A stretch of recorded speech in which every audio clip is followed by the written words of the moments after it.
excited.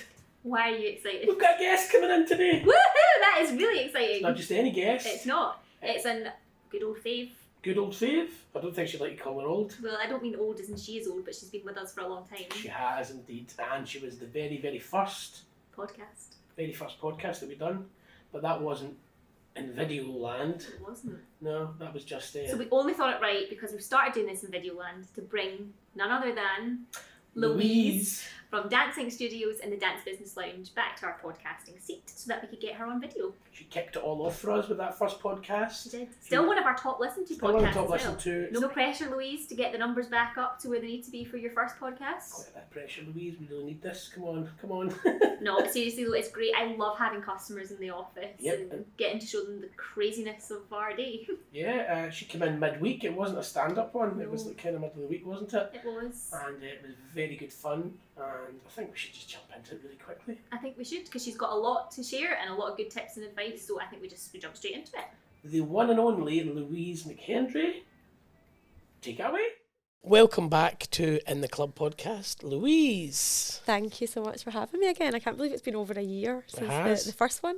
The very first podcast we done. I know, so we've been running the podcast now, for a year, and I think you came in a couple of months before the podcast launched, and we're here. You were the test bed, you were the pilot. Here again, yeah. And it went really well, actually, I think, still. Yeah, I think your episode is one of the top played ones love to hear around. that. Genuinely, we're not just saying that because you're here, but yeah, I think the topic of mindset and growth and kind of talking about that, and I guess the entrepreneurial flair that you brought to the podcast and your episode was really good, so it's great to have you back in the podcasting hot seat. Great, no pressure. We need this one to just make it fly.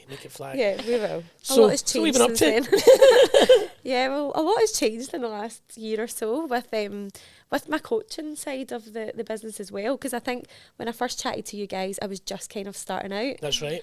On I that think it was side just of at the tail end of that podcast when we said, what have you got to kind of mention it? Yes. That's when you mentioned it at that point, yeah. And I had the membership coming up, so that's been running since March last year. Okay. Where I help other dance and theatre school owners grow their schools and treat it like a business and get them to systemise and all the lovely stuff that helps you grow your business. So how many people have you got in that group? There's 92 of us now. Wow. A big group in the membership. Yeah, they're all amazing, school owners. They all support each other so well. Most of them are on Class for Kids now. That's good, that's what we like to hear. Thanks, Excellent. Louise, just look directly at the camera. Thanks, They've been able to see the benefits to my own school and then all the other school owners in there.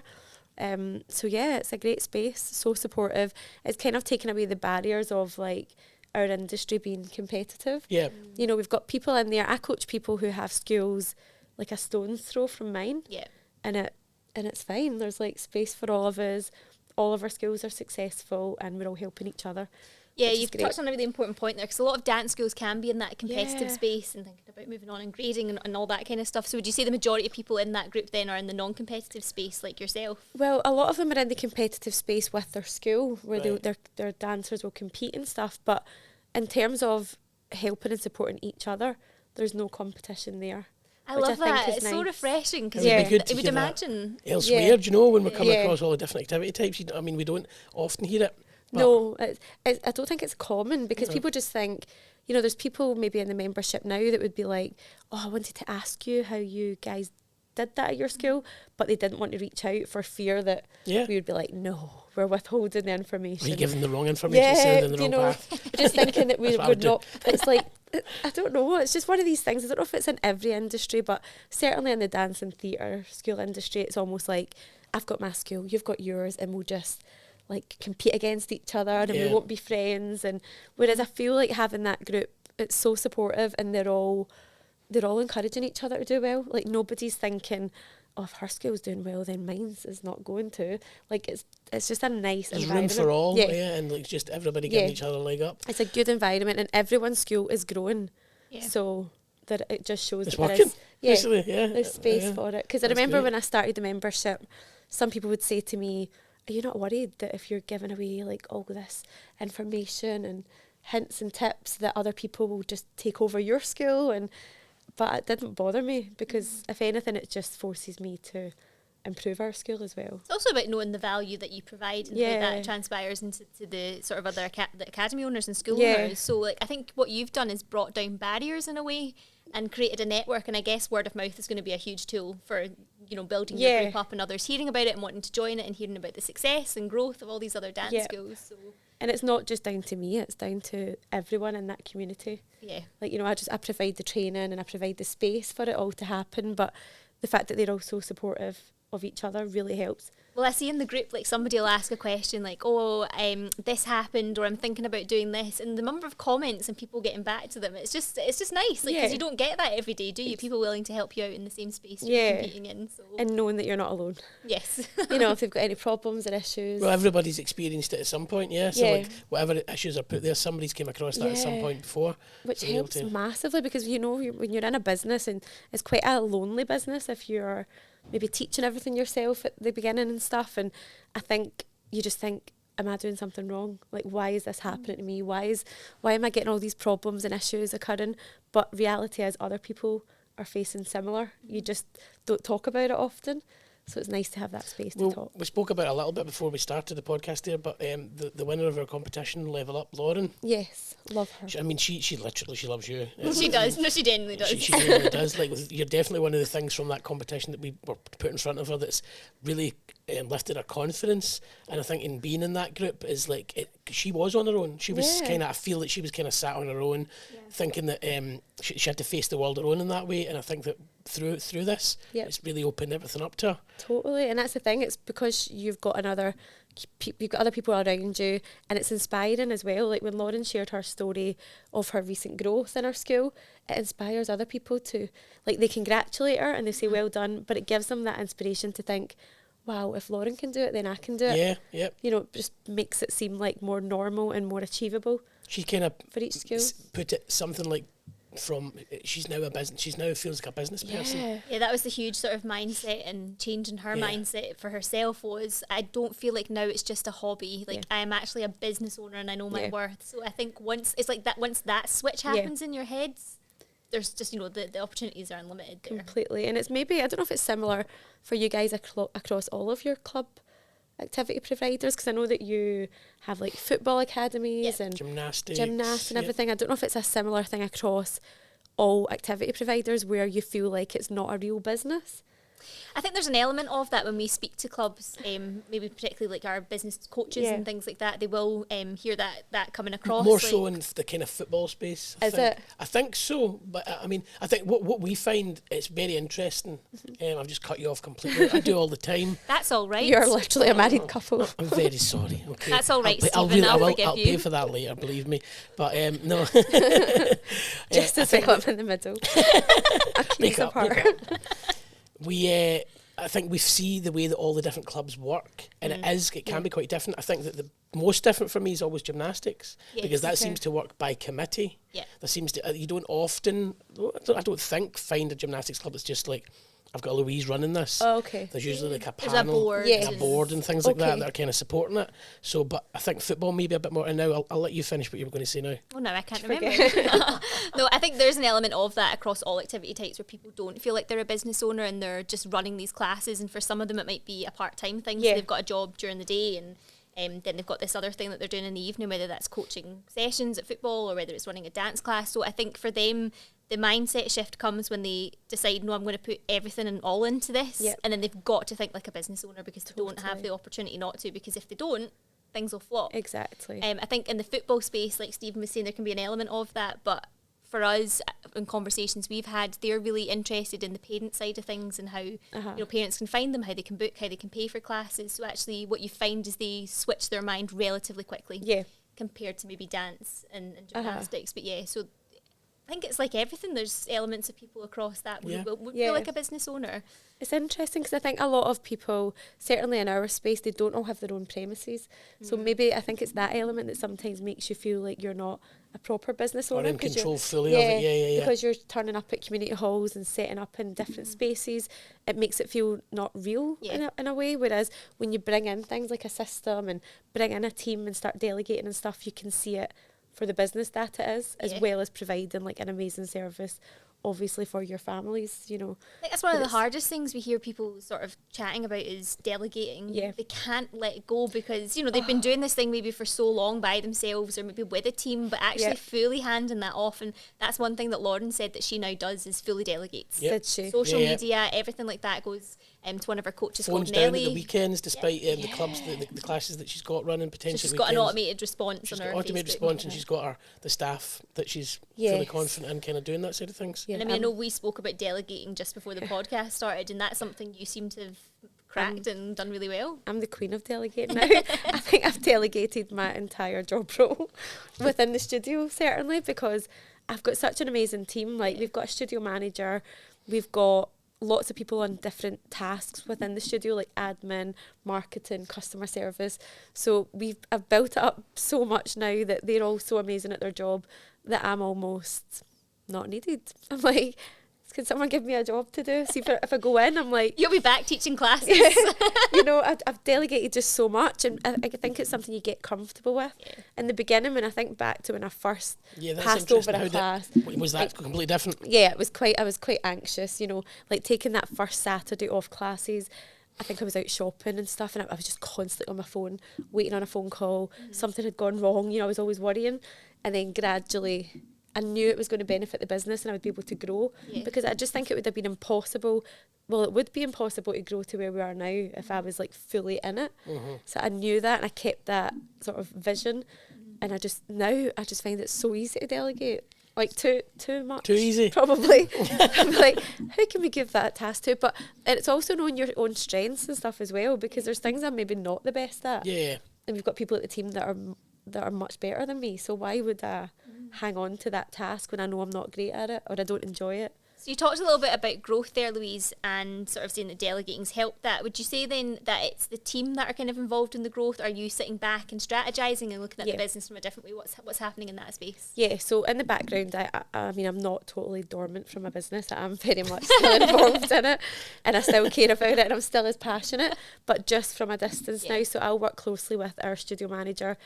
Usually on a weekly basis, we'll strategise and, you know, plan our blueprint for the year on our marketing and what classes we need to fill. And so I'll focus on the bigger vision, whereas when it comes to details, I'm not the best. So I will maybe pass on tasks to people that are good with the details, and we do that kind of thing. So in the last year, we've grown. We're in a new location, I think, since we last spoke. Okay. We've opened in a third location 2 days a week, which is going really well. So where is that? You were Busby and Bothwell? Busby and Bothwell, and now we're in Bearsden. I saw the bees. All the bees. All the bees, yeah. Busby, I can't even say it. Busby, Bothwell, and Bearsden. Say Bearsden. it 3 times fast. Busby, Bothwell, Bearsden. Busby, I can't do it. Psych. I know, and that was so accidental as well. But yeah, it's a space we've always wanted to get into, and then last April we just took the leap. And I was quite worried because when I started up the other 2 locations, I was heavily involved with the teaching at the time. So this one was like a new way of doing it for me, where we opened it and I was not involved from the get-go. How did that feel? Strange. I wasn't anxious about it though, because the teacher we had in charge there, she's got her own school. Okay. She's part of the academy. She knows how things work. Okay. So I felt like I really trusted her implicitly. Give her a shout out. What's her name? Lauren. Another Lauren. Another Lawrence. All the All the Lawrence. bees All and the Lawrence. all the L's, all the bees. So she's done an amazing job at that location, both on a Tuesday and a Saturday now, which we introduced this year. We just heard And Dunk, our managing Yeah. director, talking that his son Is that Charlie what goes that to was hip about? hop class. I didn't know very that. good. I know. Excellent. I wish I'd have known, and I would have brought him a t-shirt next time. Yeah, next Don't time. give me any special treatment. I'll just encourage them. But I know that's great. No, so Lawrence, you're doing a great job. Apparently Charlie is picking up hip hop like a pro. Yeah, he is. Dunk was saying that he's loving it. And I mean, well, Did he not say he's thinking about not going to tennis or something anymore? football, yeah, he's ditching football. He was, I Football think for Charlie hip-hop. was trying to teach Dunk how to do the Love. hip hop moves, but we never got to Yeah. witness that, unfortunately. No. Later. And, yeah, maybe Yeah, later. Louise, you can do that. You can ask him, be like, come on, Dunk, Yeah, before you go, we'll try do and get some Dunk hip hop popping moves. Yeah. something. Popping and locking, whatever it is. Pop lock, But is that a that- thing? I don't know. It is. It It is. is not There we something that I'm good at. Certainly not at this stage in my pregnancy. I wouldn't even embarrass myself by trying to demonstrate. But we can get Duncan to try it. Yeah. But that was great to hear. I didn't know his little boy was attending and knowing that he's having a great experience and he's bringing along friends as well, which That's is nice good. to hear. That's good. Should get him on some kind of retainer. Yeah, I'll incentivise him to keep bringing people just in. Hundreds of kids. Yeah. But interesting though, the number of boys, like we hear like dance podcasts, boys Yeah. increasing the number of them taking up dance classes is so good. Boys love it. And you had, and when we came out before, I know we spoke about that in the last podcast as well. We had a number of boys. Yeah. And some of them were like awesome because we've been out to do a video that's shoot right, that time. yeah. And we've got boys only classes within our studio. We just don't have the capacity to do that in our other venues because we're limited to the time that we can use and stuff. But the class that Duncan brings his little boy to is a mixed boys and girls, but it's more heavy with boys now. Yeah. Boys That's are so loving good. it. Because they're all his friends. I know. Yeah, he's bringing everyone. Do you know it's the power of Charlie's network, not just the parent network, I know, it's Charlie's Charlie. network. Can't wait to tell Lauren then. She'll be looking out for Duncan because Lauren's also a customer of you guys. All right, okay. Her school is with Class for Kids and she's also a great advocate for it. So Oh, thanks, Lauren. Yeah. Big up, Lauren. all the Laurens. But yeah, so exciting. It's been an exciting year. We've had a lot of changes, a lot of growth. Okay, it's been an exciting year and we're only in sort of February time. What have you got planned for the rest of this year, Louise? Tell us a little bit about that. Apart from birthing my third child. When are you due? I'm due in 3 weeks. Really? Yeah. Makes me nervous. I know. Makes I me know I said nervous. that, she's like, hopefully it'll come sooner. I was like, not today. Not today. Now, that would be a podcast first, Oh though. my I mean, goodness. that would Can you make... imagine? Especially the fact that you're recording, that would not be a pretty sight. And you're like, and we've also got our new videographer Brian Hi, today. Brian. Hello, Brian. So you might need to be on hand here. For Oh my goodness. Don't, let's not put that out into the universe. Don't manifest that No, situation, okay, please. That's gone. So, Apart from baby, that, so I've been able to, with the studio, I've taken a full step back for when the baby's here. I'll still check in with the team just because I enjoy it so much. But with the academy, that will still continue running. I'll still be very much present in the community group, but I've got other people coming in to do trainings for the next few months whilst the baby is here and settling. But since it's not my first rodeo and it's baby number 3, I know myself that when I've had the baby, I don't need like a year off. Yeah. You know, so Yeah. I'll be straight probably back to it because I Okay. enjoy it. Yeah. Well, that's saying something if you enjoy Yeah. it and you want to get back to it. And I Yeah. guess, like you said before the podcast started, you can do things over Zoom Yeah. now and, connect with people that way as well. And yeah, it's good that the you've one's got... probably. Well, how old's your middle child? She's 1. Right, okay. She'll be 2 in May. Oh, really? And my little boy will be 4 in June. So they're all quite young. Yeah, it's a different world though. Like in terms of like the Zooms, they've been able to do a lot definitely. more, kind of remotely. It's Yeah. the same here. Exactly. And I would add that I have done some planning. I've got like some posts scheduled on social media, which I always recommend the schools to do. Yes. And just be prepared. I've batch created like emails and stuff to go out. I like to send out a weekly email. So that's all kind of prepared for a few weeks. And then if I want to come back in and do stuff, I can. But I know I've got some content there. Do you have any more? We were really enjoying your was it lunch in your car? Oh, the Oh, Dance Business Diaries. yeah, Dance it was business kind of diaries. like carpool karaoke. Yeah. But with, But without the singing. Yeah, it was without- just Just eating and talking nonsense we for liked an hour. it. You had our founder Nikki. He Yes, was I on there as did. well. That was great. We went for a McDonald's breakfast. I loved that one believe. because there was somebody cutting the grass Oh my goodness. right next to the door, and it was just you couldn't get the around whole it. way around the car for Yeah. the whole conversation. Do you think he knew you were recording? He must have done. And he was Aye, just like he's trying to muscle in on it. procrastinate on his job because he did not need that amount of time round the car. I know, well, what are they up to over there? know. It'll just take a little bit longer. Sitting in the car chatting. Do you have plans for more of them though? Well, I mean, eventually it would be great to have my own podcast. I must admit, that was like dipping my toe in the water with Yeah. conversations with people, like real people, real Yeah. business owners and stuff. But the commitment for a podcast just couldn't be there at the time Yeah. because obviously personal circumstances, etc. But yeah, eventually I'd like to go. I mean, you guys have got the best setup here, so We've grown it. We've grown it. It was just a seed. We've poured a lot of water on it over the last Yeah. year. Since I would say in the year. past couple of months, like obviously we've been Yeah. doing and interviewing for the past year, but I would say, like the end of last year, at the tail end, we really sat down and thought about what do we want to do with the Yeah. podcast in 2023, Yep. sat down, created a strategy, all that kind of stuff. And then we got back into the studio in January and we were like, right, forget the strategy, let's make this look amazing. And well, Yeah. we've got what we have behind us now. it looks fab. It's such a good setup, so it's very inspiring. Thank you. But yeah, as I said, the live Instagrams were just a little sort of dip your foot in the water Really for good in it. Like, conversations. interview and- by, I mean, you were very good at it. It was Oh, really? Good. Yeah, Was it? Oh, absolutely. that's good to know. No, that's it. I mean, like, it's like us like, going back to that, the first one we done with you. Yeah.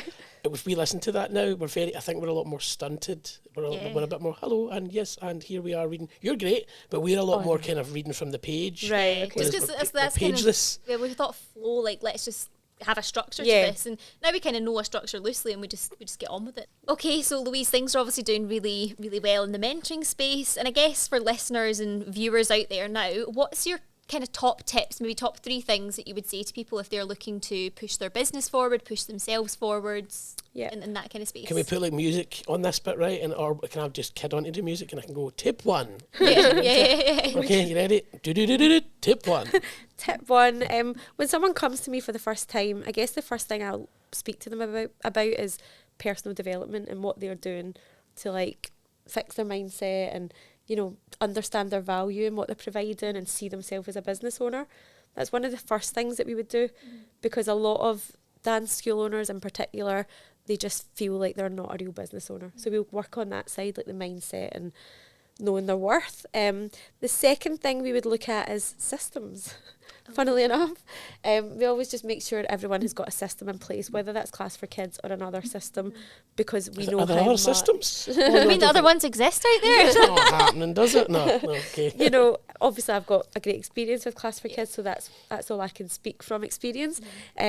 But no matter what system it is, I just think it's so valuable in saving time, managing like new customers, retaining customers as well, like the features on there for contacting your customers via email, all the amazing stuff, you like subscription, all of that. Like it just saves so much time, and I think it's just better from a business perspective for cash flow and stuff as well.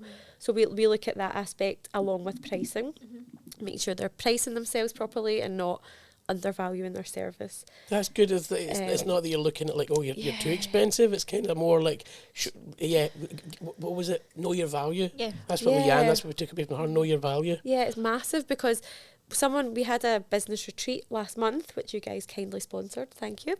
And someone there, she was so like distraught that day because she'd been charging the same price for like 10 years and never increased, but her costs were going up. So obviously as a business owner, she was suffering. We looked at it and we helped her like look at different pricing in the room, and we got an average price for her. And then she happened to go out to the bar in the hotel we were staying in and came back with a glass of Coke, and she was like, I've just paid £4.50 for a glass of Coke. What? And she said, and I didn't even question it, I just paid it. She says, but I'm worrying about charging my parents like £3 for a class. And I mean, I'm sorry, but you get so much more out of a dance class than a glass of Coke. And it's almost as if that just made her flick a switch. Yeah. And actually since then she's came on to Class for Kids as a customer, because she wasn't before. But it was just that was the thing she needed, just to be like, I've just paid that. The light bulb moment. Yeah, so she needed that, and I think it's just dead important to just get your pricing right. You don't Yeah. want to price yourself out the market, but You also making don't sure want to that it's- undervalue yourself, Yeah. or undervalue the service that you and your Totally. teachers are providing. And what I would advise any business owner, especially if they're on their own and feeling like they can't afford to bring on a team or delegate, is looking at their pricing structure, because that alone, like increasing their prices by a small amount, might seem insignificant to their customers, but to them as a business, it can mean they can bring someone in to help them. So it's not about them just gaining all this extra profit, it's about them being able to reinvest It's back about into their growing, business. growing as well. And looking at, like, if you were to increase your prices by £1 or £2, what would that mean? Oh, I could bring someone in to help me with social media. Amazing. Right, let's do that. So we look at it kind of like practically from that point of view. I think that's really important. It's not just extra revenue. It's great that if you Yeah. can have that as well, but actually where do you kind of reinvest it Of into course, the business? to make your life more enjoyable, because otherwise they're just stressed out, like working round the clock Yeah. and feeling devalued. Yeah. So that's a big one. Sorry, was that number 2? That was think number I'm 2. still That was two. the I'm most still- to I'm- do. I'm No, we still still got keeping one more That to go. was so long-winded. It wasn't. It was really good, really helpful. That was so long-winded. And the third one would just be to make sure that you are planning ahead of time and not just like winging it when it comes to events and marketing campaigns, that you're giving yourself a time scale and you've got a plan and it's in the diary. Yeah, I and would agree with that. you know, Even from everything we're doing here, it's all about the planning. Yeah. That would probably be our number one. because you Wouldn't can't it? just go, oh, it's Easter next week, I better put on an Easter camp. No. Suddenly you're just putting on a bunny costume Yeah. and jumping about in normal classes. Yeah, and there's I would been love no to see thought. Whereas we would usually start that maybe 3 months in advance and get dates in the diary, right, Brilliant. what needs to happen for this to go ahead, who needs to do each task, and give the parents notice and things like that, and it tends to be more successful. So yeah, planning ahead and time blocking are Yeah. both other. That is so crucial. I mean, like, we're thinking already, like, right, what's happening in term 2 for us, like the Yeah. middle of the year, and then what's happening at the end of the year, because we need to start planning Uh-huh. those Yeah. different things, because Yeah, we're otherwise looking at time runs December away. just now, Yeah, like, so realistically. We are as well. We've Yeah. got a Christmas show booked. So you and do that every year now? Is it at the Armadillo? well, summer show's Armadillo. Summer show? So we Right, do big okay. summer show and then small scale Christmas show. But yeah, we're well ahead of ourselves. We're thinking about our new schedule for August, and you can't leave these things up to chance or luck. No, because you've got to market these Yeah. things well in advance to get people interested. And, Yeah. you know, you might not purchase or invest in the first thing that they see, so you've got to do that Exactly. continually, don't you? Maybe it's Yeah. the third ad or the third thing that they see that you've Yeah. done that they think, oh well, actually maybe there's something in that. So if Exactly. you're only doing one thing a week before, it's just not going to happen. And sometimes people will come to me and they'll say, I've tried this new preschool class and it's not working. I've got nobody signed up. And I'll be like, what did you do? We put one post on Facebook. Yeah. Yeah. Oh, okay, that's why it didn't Yeah, fill. that's What not- else did you do? We just put a post up and asked parents to share it, and it didn't fill. And I'm like, no wonder it didn't fill. You need to, you know, Where's the momentum? Yeah, There's create- not a campaign's not one post. Uh-huh. You need to kind of properly plan it out, like you yeah, say. and using all the free features you've got on socials and just, going for it. Like, not just online marketing, what can you do out with it? Brilliant, yeah. Can you get into your community? Can you speak to local business owners? Like, what can you do to get your brand Get out the there? mumfluencers on it. Yeah. Yeah, that was a Was it? phrase coined by Josh and Jamie, the guys at First Touch First Football. Touch. Oh, okay, yeah. Well, I don't know whether they coined the phrase, but they certainly used it. A mumfluencer. mumfluencer. You get one of them and then you're jamming. So is Duncan basically the dadfluencer? He's a dadfluencer. Yeah, He is the yeah. dadfluencer. Yeah, he is actually. He's the dadfluencer. The dadfluencer. But yeah, I think just, being visible as well. I could go on and on. I mean, No, I I think think I've that's- done more than 3 points. No, sorry. not at all. I think that's Well, if you really want, helpful. okay, that's a good segue into this. If you want more than 3 points, how can people get involved with you? How can dance schools and Yeah. academies get involved? So we help dance, theatre and cheer schools, because some cheer schools thought that we weren't for them, but actually we've got cheer schools in the academy now, and the whole process works for every school. So I would just like to reiterate that first of all. Works for every school. And you can find, I've got an Instagram and Facebook as the Dance Business Coach. The doors to the academy, we close them throughout the year, and we maybe open up 3 or 4 times throughout the year. So as long as you're following on socials, you can then join like the wait list if you're interested in the membership. So the membership is like a monthly training program where we'll offer a variety of business trainings specifically for dance and theatre schools. And there's also the community group. I go in there live every week and chat about good things and bad things that have gone on at my school. So I'm very open and honest in there. Like, I'm not shy of sharing mistakes and things that didn't go so well. So yeah, and it's a great community. People go in and ask questions, and before I get the chance to answer, everyone else has. So you've already got like yeah. people answering on your behalf Because now. they're all just so supportive. Yeah. So yeah, that's the main thing that I've got going on just now is the membership. And we also have courses and one-to-ones which have stopped for the time being. Well, it sounds like there's lots going on in the academy, and of course we will pop the links to those on your Facebook group in the description of this podcast so that people can catch up with you and see what you're up to as well. Thank you so much. And if they do follow me on Facebook and Instagram, please feel free to reach out. I'm always happy to help in any way I can. Or you're going to have a plethora of people now. Oh, Lines hopefully. of them. Well, listen, thanks so much for being the first guest and being our most recent guest. It's You're been welcome. great to catch up with you. Thanks so much for having me, and sorry I'm a bit of a chatterbox when I get going. No, you're listen, not a it's chatterbox. podcast. I've you got want so chat. much like information I just want to get out. So All the best for the rest of the year. Thank and for when you. the new baby comes, I'm sure Thank we'll you see so much. All photos. the best with you. Thank You'll you. send us pictures. And I shall. thank you very much. Thank you.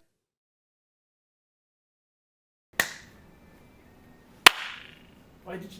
I done it already. But yours was rubbish. There was no reverb. We're clapping so that Brian can sync up the video with the audio, and you Brian, whose clap was better? No comment. No comment from Brian, that's how we go. No, we don't need that kind of thing at class. Just joking. I'll speak to you later, Brian. No, she won't. Louise! Oh my goodness, her podcast was so good. It was really good, and it was more this time focused on the Dance Business Lounge than Dance Inc. Yeah, kind of. So she does the consultancy side as well as running the studio. So actually one of the big things she talked about was stepping back from the studio in the sense of she's not in there day to day. She also talked about the first day she did this, and it was a Saturday, and she was saying, I was checking my phone all day because I thought something's going to go wrong because I'm not there. And she let go of the reins, and actually things were fine. Yeah. So she stepped back from Dancing Studios, thinking more about the strategy, and works with the studio manager there, and is now focused on the consultancy side of her business. It's doing very well. As we said to her, like, we hear about her all the time. Right up and down the country, here, Louise's name. Yeah. And, literally, because we have Lauren, who did one level up, and she was mentored by Louise, but we also have Jamie from J-Star, who's based in Manchester, and Louise recently hosted a retreat for dance school owners, and Jamie came all the way up from Manchester. And that was nothing to do with us facilitating the introduction. That was because Louise has done amazingly well with the business to the point where she get people from all over the UK. Well, Janie was also on the podcast, so if you're listening to this one, hi Janie. Hello Janie. So yeah, her business is going really well, and she's just got more to come, including baby number 3. That's right, yeah. So next time we meet her, which will probably be in another year, we'll see her all the time actually, but the next time we'll get her on again in a year. We'll do an annual, and then we'll get her to challenge herself on our last stats for the podcast. Yes, but yeah, she did have a lot to say, lots of good tips, lots of good and helpful pointers for everybody to take away, so it was just lovely to catch up with her and hear what she had to say. Indeed it was. Well, that was a really good, tight little podcast there, wasn't it? It was. Toit. Nice. So let us do the end bit like we do it always. 1, 2, 3. Au revoir! Au